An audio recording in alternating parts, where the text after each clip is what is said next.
Far right taking over, eh?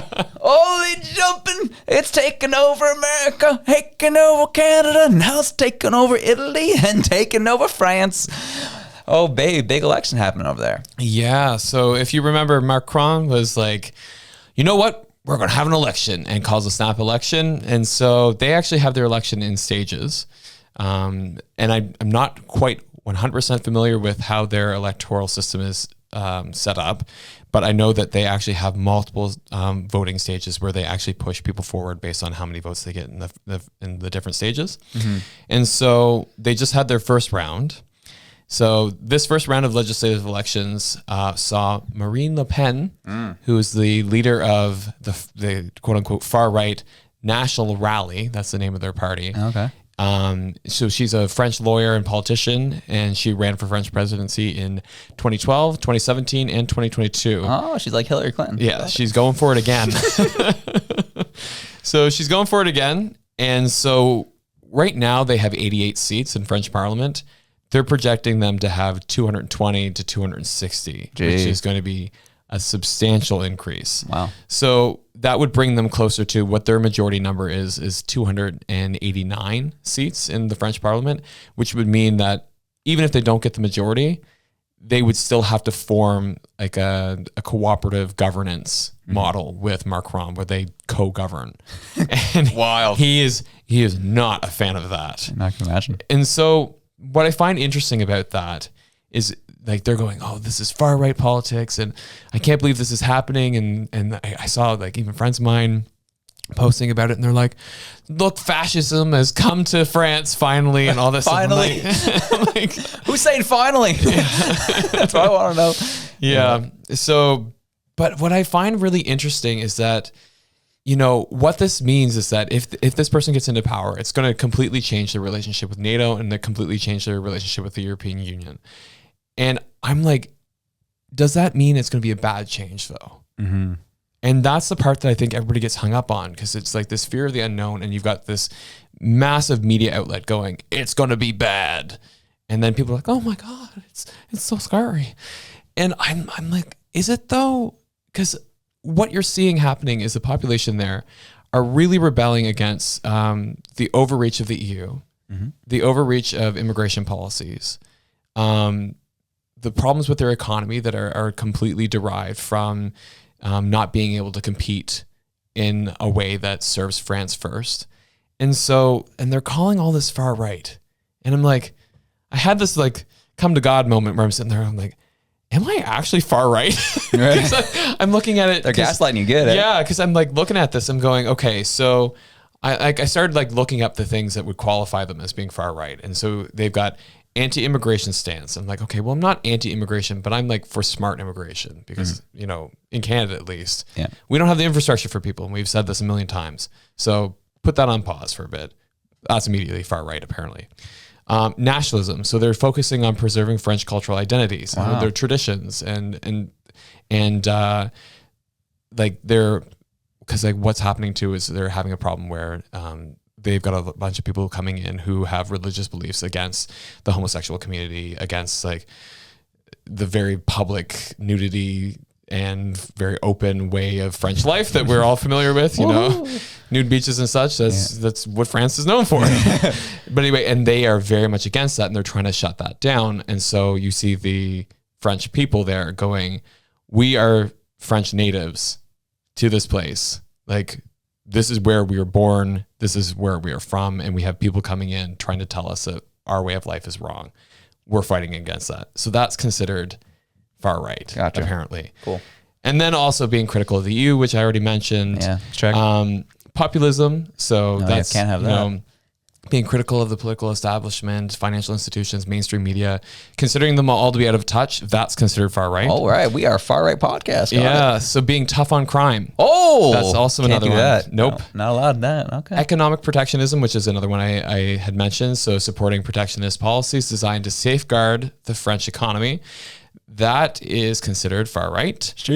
So, and then the one thing that I found that I was like, because I'm like looking at all this, I'm like, this all seems to make sense. Like preserve your culture so you have, you know, some sense of self and unity and cohesion. You know, don't bring in more people than you can handle. because duh. Like, does that really need an explanation? And, push your economy first so that you're not losing out to other players that are not playing fairly. Like, this all seems to be very smart and very like grounded. This doesn't seem to be like, guns ablazing, wild, what I have always considered as far right. The like that kind of like far right is what I'm imagining. But what I did think was interesting was that, so this party was actually founded by Marine Le Pen's father back in 1972, and he actually had some spicy views. He actually had legal action and court cases that were won against him, where he had specifically started downplaying the Holocaust. It's like, yeah, that's kind of gross. Yeah. And then he also made this very interesting comment where he said that the day that there's no more immigrants, there will be no more crime. Wow. Which we know is just completely incorrect. Wow. Yeah. True. Yeah. French Revolution, anyone? Yeah. God. Yeah. But anyway, so it's like, so you see that kind of history and you go, okay, this is a little messed up. But then I have to wonder, like, the history of everything is just kind of a little messed up when you look at it like closely enough. And it's like, does this person have some of her father's views? I don't know. We don't know. Maybe. Possibly. I mean, logic would say that probably he passed on some of those views, but I don't think you can judge the daughter by the sins of the father. And at the same time, it's like, it's going to be more than one person in that party who has more than one belief system. So it should all come out in the wash at the end of the day. You'll find out. And if the people are looking at this going, I'm being overrun with like immigrants that don't share my values, and we don't have enough housing for them and infrastructure for them, and the European Union is doing nothing about it and instead just taking from us, and we really want to put France first, like, go for it. Yeah. That's what the election is for. And so by kind of criticizing people and going, this is wrong, like they're evil, they're fascists, like, I think that's absurd. Yep. That's stupid. You keep gaslighting people, it will continue getting worse. But I love the idea of, do you judge the daughter for the sins of the father? Because the same thing can be said about Freeland here. Isn't her grandfather a former Nazi officer? Yeah. But like, I don't like her, but I don't automatically think that she's a Nazi sympathizer because of it. Yeah. It's the same type of thing. So it's let it come out in the wash. We'll find out. Yeah. And we'll judge their views as they come. And that's the thing, right? Is that she's made no comments about the Holocaust. And like, she's made some like questionable comments about immigration, but I can see that happening because they're having an immigration crisis right now. Yeah. All of Europe is. And I can see how that would frustrations. I mean, look what happens with our premier when he tries to comment with media. He messes it up too. Yeah. So I totally get that.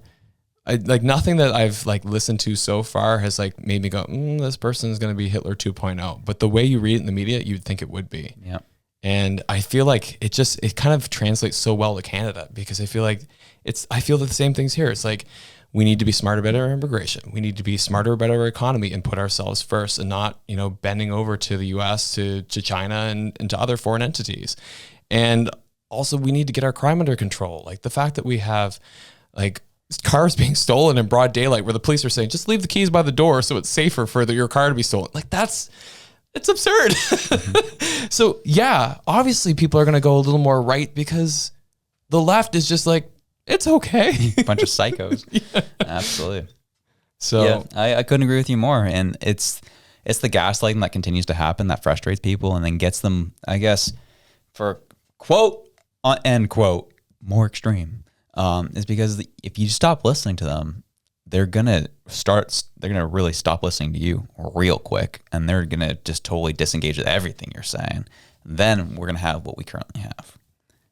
Two disparate realities not talking to each other, and the only way that you're gonna get us to vote for you is saying that we're bad and we're the worst thing since Hitler.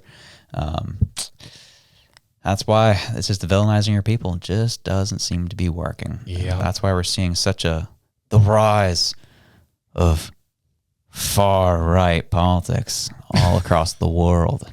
So, or across the West, across the West. I should say that. That was electric, wasn't it? Well, we enjoyed it. Hope you did too. If you did, you can check this video out here to the top right corner right near my window. Get over. There it is. There it is right there. And if you liked that, you can also check this one right here.